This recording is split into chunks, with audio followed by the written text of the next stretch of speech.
بسم اللہ الرحمن الرحیم۔ ناظرین کرام، ہم آپ کی خدمت میں پروگرام ہم اور ہماری صحت لے کر حاضر ہیں، اور آج ہماری اس مجلس کا موضوع ہے بچوں کا فلو میں عموماً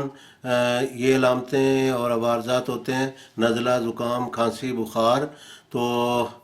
ساتھ ہلکا ہلکا بخار ہوتا ہے، کھانسی بھی ہوتی ہے، سینے کی جکڑن ہوتی ہے، سینے پہ بلغم کا اجتماع ہو جاتا ہے، اور زکام کے نتیجہ میں ناک بہتی ہے اور چھینکوں سے برا حال ہوتا ہے۔ تو جب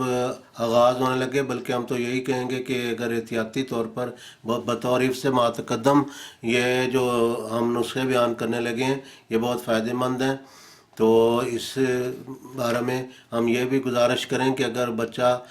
ماں کا دودھ پی رہا ہے تو ماں کو چاہیے کہ وہ گرم چیزیں استعمال کرے اور ٹھنڈی چیزوں سے بچے، قابل چیزیں سے پرہیز کرے اور قبض نہ ہونے دے، کیونکہ قبض کے نتیجہ میں بچہ جب قبض میں گرفتار ہوگا تو اس کے نتیجہ میں پھر اس کو کئی ایک بیماریاں گھیر لیں گی، اس کو نزلہ، زکام، بخار، انفلوئنزا، نمونیا وغیرہ سب کچھ ہوگا۔ تو چاہیے کہ ماں قبض نہ ہونے دے، اور اگر قبض ہو جائے تو فوری طور پر غذائی رد و بدل سے اس کا ازالہ کرے، اور اگر بچہ اوپر کے دودھ پہ ہے تو پھر بچے کے جو برتن ہیں اس کے صحت صفائی سارا ہر لحاظ سے اس کا جو ہے اس کا دھیان رکھے، خیال رکھے۔ تو جو بچے کے لیے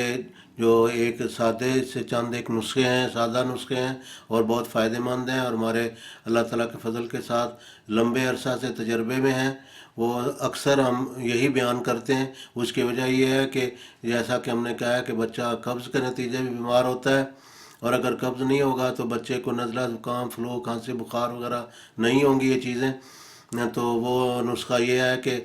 جو سہاگا سفید ہوتا ہے اس کو توے کے اوپر کھل کر لیں 4 گنا شہد خالص، اور اگر شہد خالص نہ مل سکے، وہ شہد جو آپ کے ہاتھوں کا اترا ہے یا آپ کے سامنے کا اترا ہے وہ شہد خالص ہے۔ جو بازاری شہد ہے اس کو بالکل استعمال نہ کریں۔ تو اس کو ہم وزن ملا کے کسی کھلے منہ والی بوتل میں رکھیں، اور اس کو 1/4 انگلی تا آدھی یا پوری انگلی تک بچوں کو ان کی عمر کے مطابق ان کو چساتے رہیں، ان کو عادت ڈالیں، کبھی کبھی بیچ میں ناغہ کر لیں۔ اس سے جیسے کہتے ہیں، نہ ہوگا بانس نہ بجے کی بانسری، اور نہ بچے کو قبض ہوگا، نہ اس کو فلو، نزلہ، زکام، بخار وغیرہ ہوگا۔ اور اگر ہو جائے تو بھی فوری طور پر اس کو شروع کرا دیں، یا پھر اگر قبض ہے سب سے پہلے یہ یاد رکھیں کہ بچے کا قبض کا ازالہ ہونا چاہیے۔ گلیسرین کی بتی چڑھا دیں، یا پھر گلیسرین کا انیما کر دیں، تو یہ ڈاکٹری مشورہ کے مطابق ہونا چاہیے۔ اور ساتھ جو ہے اگر آپ یہ سہاگا یا کسٹریل اور شہد والا نسخہ، کسٹریل اور شہد ملا کے جو استعمال کراتے ہیں، یا پھر سہاگا جس طرح ہم نے بتایا کہ اس کو کھل کر کے 4 گنا شہد یا شربت بنفشہ میں ملا کے، اگر شہد نہ ملے تو شربت بنفشہ 4 گنا میں ملا سکتے ہیں۔ تو کئی ایک مجالس میں اس کا ذکر ہو چکا ہے، تو وہ استعمال کریں، یہ بھی فلو کا بہت اچھا علاج ہے۔ قبض کا ازالہ کریں،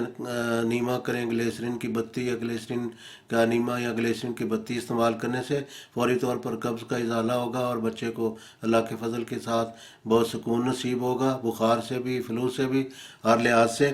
اور اگر یہ چیزیں بھی نہ ہو سکیں تو پھر بازار سے آپ شربت بنفشہ لے لیں، 750 ml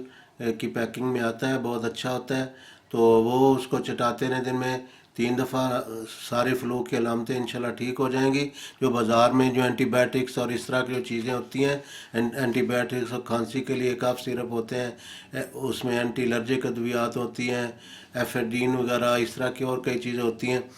جو انتہائی نقصان کا باعث بنتی ہیں۔ تو ان چیزوں سے، اینٹی بائیوٹک سے، الوسا، اینٹی الرجک ادویات سے، کاف سیرپ سے، اور جو اینٹی پیریٹک یا وہ جو بخار اتارنے والے جو سیرپ ہوتے ہیں، وقتی طور پر پیراسیٹامال یا اس طرح کے جو بھی مرکبات یا اس طرح جو شربت مارکیٹ میں ملتے ہیں، ان کا نقصان ہے۔ تو یہ جو سادہ نسخے ان کا نقصان نہیں بلکہ فائدہ ہے، ان پہ بچوں کو لگائیں۔